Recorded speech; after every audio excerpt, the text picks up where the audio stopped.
Hi, you. It's me, Nicole Phoenix Star, and this is the Mix Star podcast. Last week it was my daughter's 25th birthday, and it was such a wild day for me because I was 25 well, 25 and a half actually, when I fell pregnant with her. And so next birthday I would have known her for longer than I haven't. And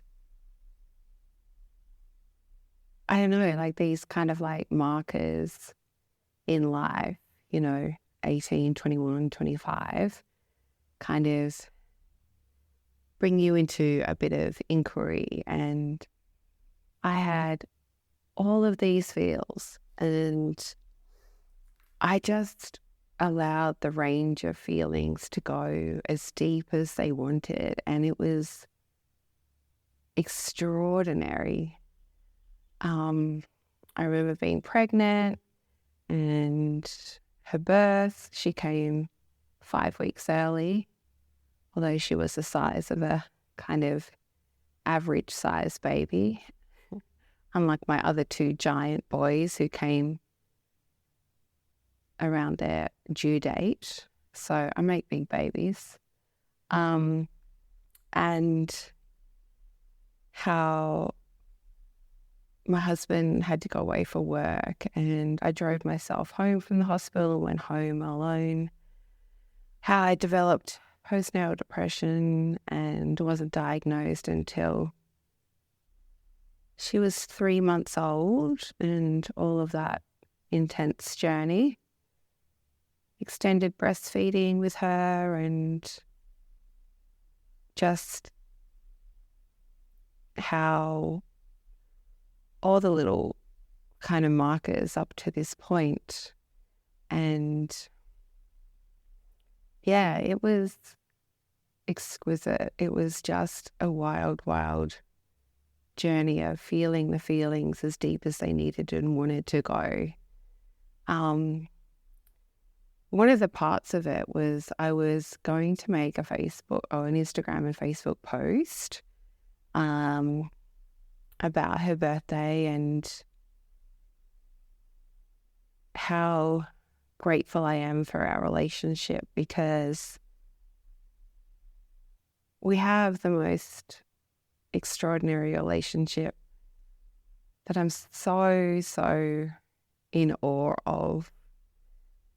And it took me a minute to find the words. I didn't find them until the afternoon. And as I was writing it, I was very aware of this might be triggering for some people who don't have a relationship that's currently harmonious or similar. And, it was a piece, because I'm very aware of how it can be very triggering, because I used to be that person. I've had quite a turbulent relationship with my own mother, and we have had, kind of conflicts on and off my whole life up until I made peace with our relationship. And I used to be really triggered by people who had, good relationships with their mother. I used to wish that she would be, someone that she wasn't. And I used to wish that she would be the perfect mother in my eyes. And eventually I realized how crazy that was. All I ever wanted was for her to accept me for who I am. Yet I wanted her to be different, and I wasn't willing to accept her for who she is. And the irony in that kind of landed on me, because, she isn't a terrible mother or anything. She just wasn't the version that I thought I wanted. And I think we experience that in, so many relationships in our lives, and aren't willing to accept people for who they are and find the peace in that. So I kind of processed through that and realized that, although it may be triggering for someone, that is actually none of my business. And for me to express my appreciation and my gratitude and how much I want to celebrate my daughter is up to me, and it really doesn't matter.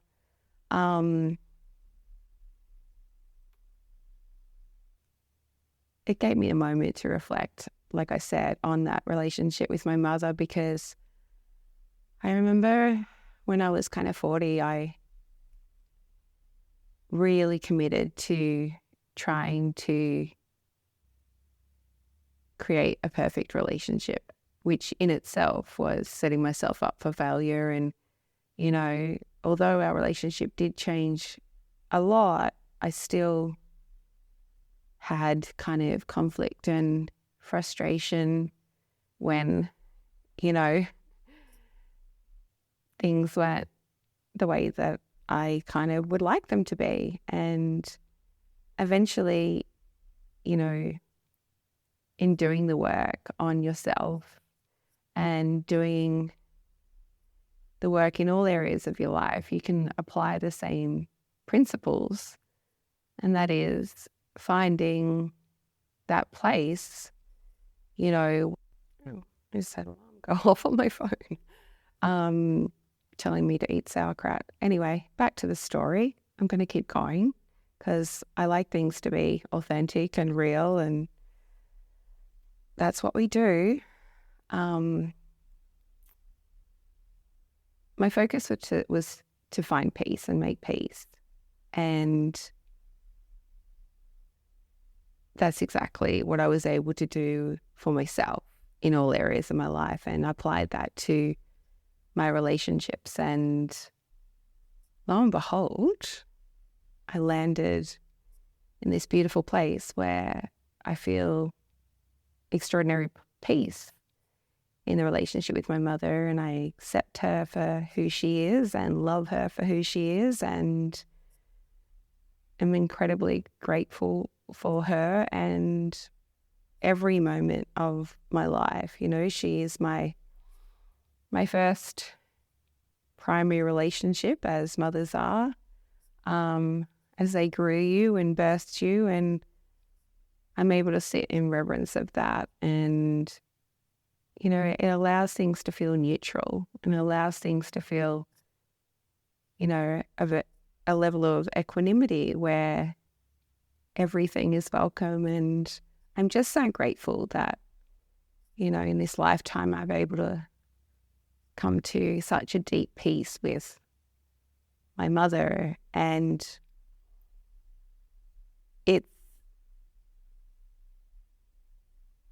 I kind of reflect back and I think, is that why I have this relationship with my daughter?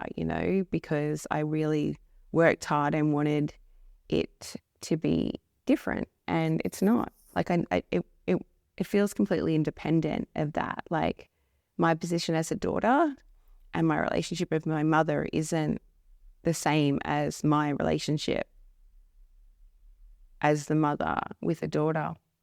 I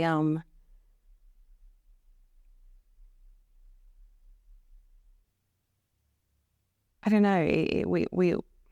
My mother and I have very different personalities, and my daughter and I have, again, very different to that and different personalities. And so it just feels not in the same arena at all. And,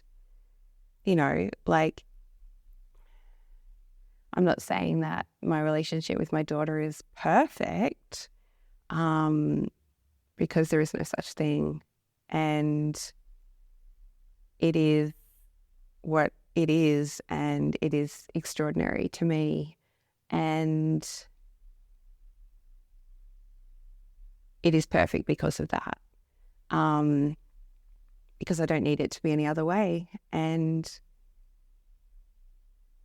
yeah, it's fascinating to kind of go into these levels of inquiry around that, and I always thought when I was younger that I would be really close and have a extraordinary relationship with my second born because we were so similar, like just so similar. And we have a completely different dynamic. And again, coming to a place of peace in that relationship because he's on his own ride. He's on his own kind of roller coaster rides, and it's nothing personal. And we have this great love and this great respect for each other, and it's completely different. And again, like, I don't try to save him and I don't try to, teach him. I just hold space for him and share wisdom when it feels appropriate. And anytime he needs to fall on his face, I just let him, because I know that's where the greatest growth comes from. And it's such a wild thing, this mothering piece, especially when you have a big gap between children, because my older children are 25 and 22 that I had with my ex-husband, and there's a 11 and a half year gap between the last one and my third born, who is 10 and a half, that I had with a different dad. And it's so fascinating having, adult children and a child and another child in primary school. It's just such a different experience. I've been actively mothering for 25 years, and as I mentioned before, most of that time has been single solo parenting, which is a lot, but again, it creates a opportunity for capacity as a human, and then the human experience. I just have so many friends and acquaintances and people my age that have their adult children, and they have kind of empty nests and stuff, and to still be doing the school run with a primary school kid and watching them kind of have this level of freedom that I don't have with being, that complete primary whole solo provider and carer for a little one, which kind of dictates your day so much more as your duty of care. And yeah, I used to kind of slip in and out of jealousy and resentment and appreciation and gratitude for that, until again I made peace with it and found neutrality and equanimity, and applying these principles to all these areas of life really allows the experience of freedom to be experienced in all moments. And, it's it's a fuzzy line, acceptance, and people kind of get worried about that because they're like, well, if I accept everything, then I feel like a doormat because I'm just, accepting behaviors that maybe don't feel great to me. And there's this very significant piece that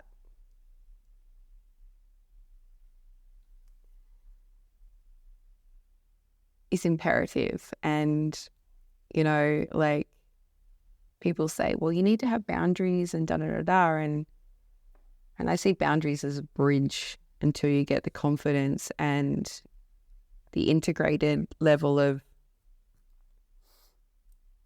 self-standards. Because, you know, trying to enforce a boundary on someone is setting yourself up that they need to comply to it. And so therefore you're at the mercy of their behavior. Whereas if you have your own standards and you operate by them and you display that behavior and you navigate life from there, you never need boundaries.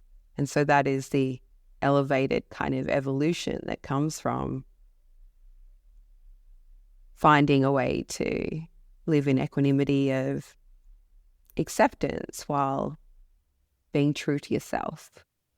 And, you know, sometimes acceptance means, you know, no contact or no communication, or it means just seeing that little soul of the sun for where they are at their evolution and know that none of it is actually personal. They're operating from where they are, and that's okay. And so, you know, all of this takes a lot of practice, but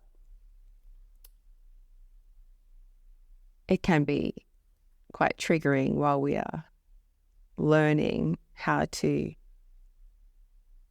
be in that place where we're able to like kind of ride the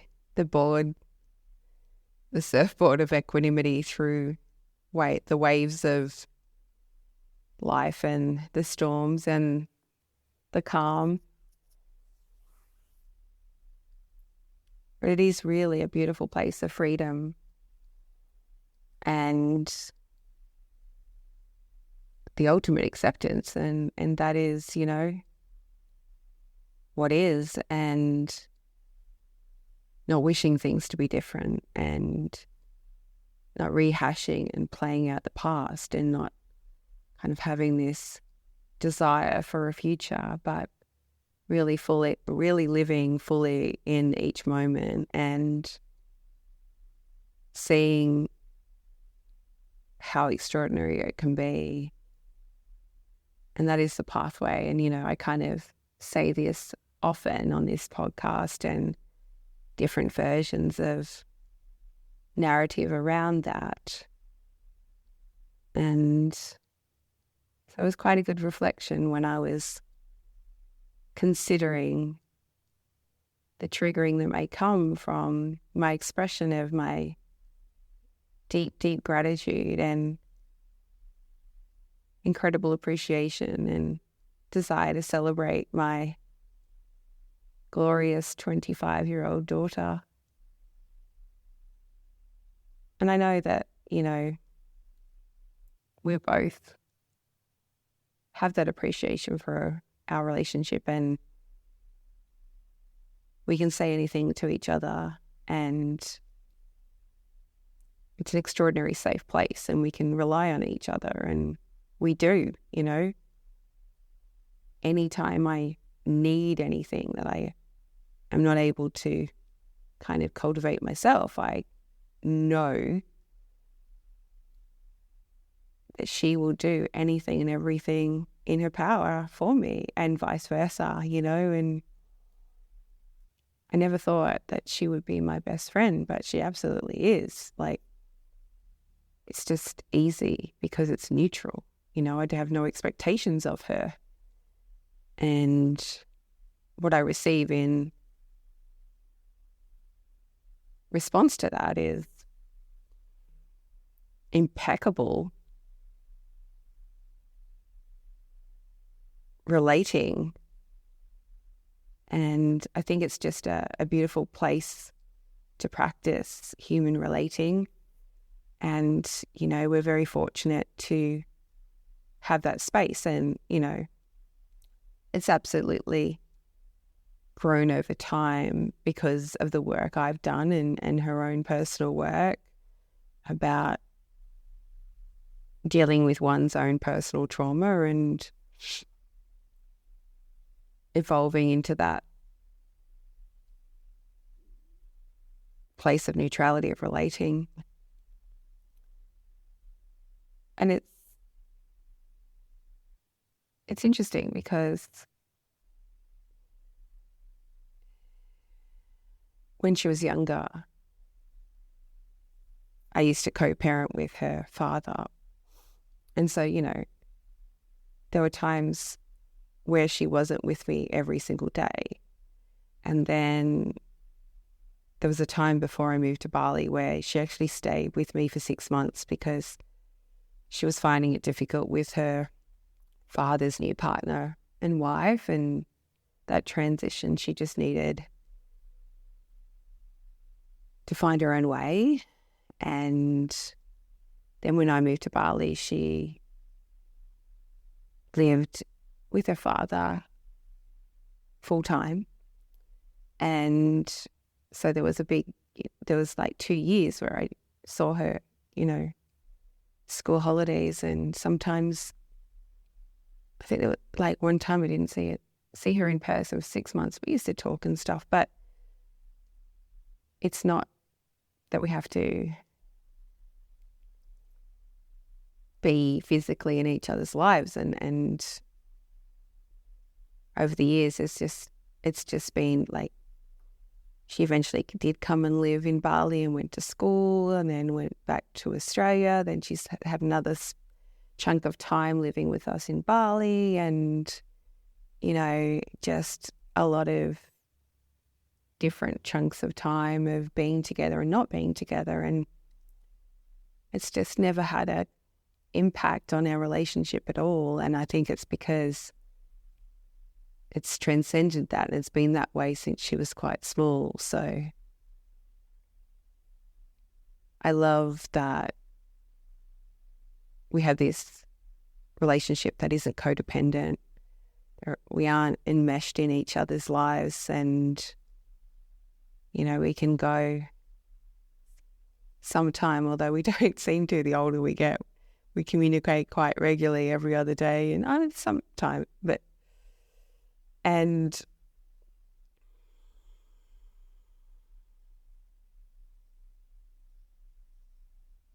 there's no expectation. There's full neutrality and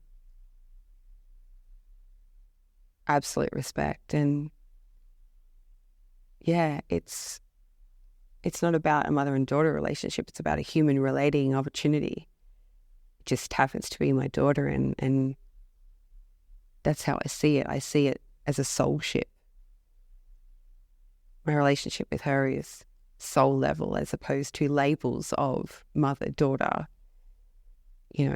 or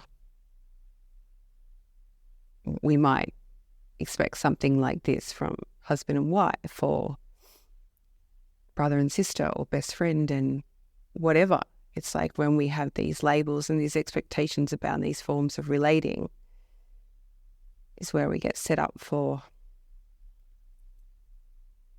that not being realized. So yeah, that's what I felt to talk about this week,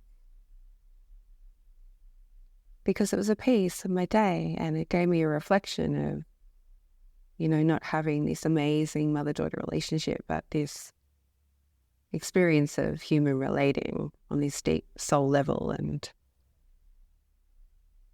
that's what I see it as. I just happened to grow her and birth her, and she just happens to call me mummy. And that's just for convenience. Well, not the birthing thing, but it's just,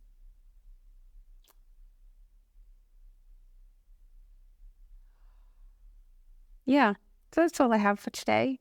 Thank you so much for listening. And if you feel that this might benefit anyone, please share. And my website is www.nickstar.com, NIKSTARR. I appreciate you so much listening to this. All my love. Thank you.